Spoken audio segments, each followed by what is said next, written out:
தொடர்ந்து தற்போது பாமக நிறுவனர் ராமதாஸ் செய்தியாளர்களை சந்தித்து வருகிறார். நேரலை காட்சிகளை பார்க்கலாம்.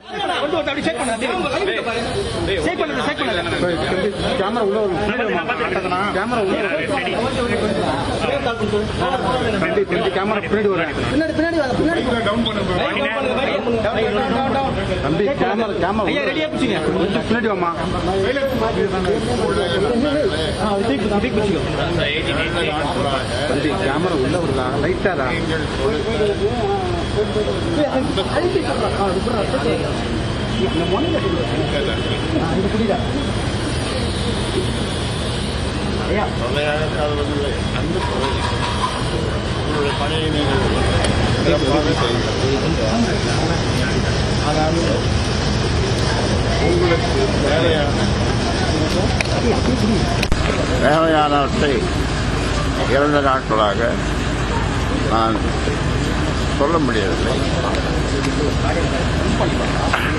எல்லாம் நன்றாக போய்க் கொண்டிருக்கிறது. அதனாலே எல்லாவற்றிற்கும் ஒரு தீர்வு ஏற்படும். அந்த தீர்வு ஏற்படும் போது உங்களுக்கு தெரியாமல் இருக்காது.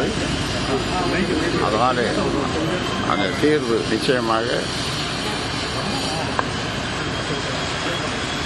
எங்களுடைய கட்சிக்கும் நாட்டுக்கும் சரியான தீர்வாக இருக்கும்.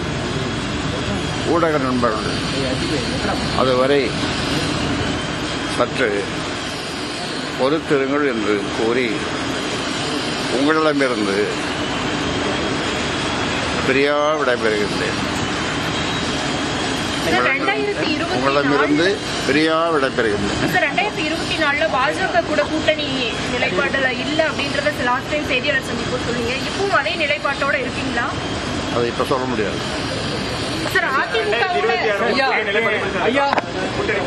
பாமக இடதுசாரி சிந்தனையோட வளர்த்தெடுக்கப்பட்ட கட்சி.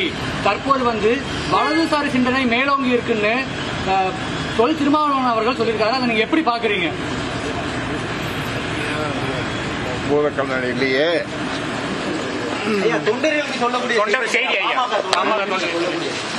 தொண்டர்கள் எப்பொழுதும் எந்நாளும்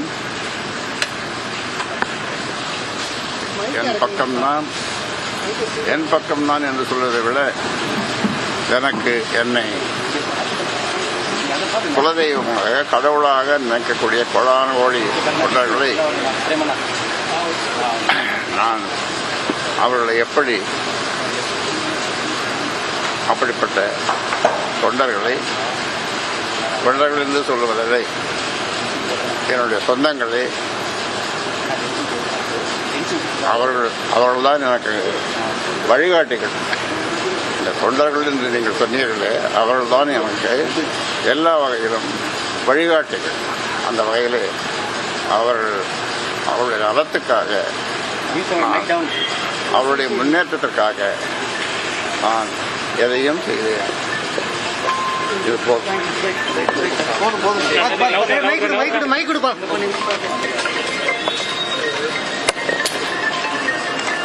சென்னை ஆழ்வார்பேட்டையில் பாமக நிறுவனர் டாக்டர் ராமதாஸ் செய்தியாளர்களை சந்தித்த காட்சிகளை பார்த்தோம். எல்லாவற்றுக்கும் தீர்வு கிடைக்கும், அது கட்சிக்கும் நாட்டுக்கும் நல்ல தீர்வாக அமையும் என்று டாக்டர் ராமதாஸ் தெரிவித்திருக்கிறார். தொண்டர்கள் எப்போதும் என் பக்கம்தான் என்றும், அவர்கள் ஒரு குடும்பமாக சொந்தமாக இருப்பதன் காரணமாக நல்ல முடிவுக்காக அவர்கள் காத்திருக்கிறார்கள் என்றும் டாக்டர் ராமதாஸ் தெரிவித்திருக்கிறார்.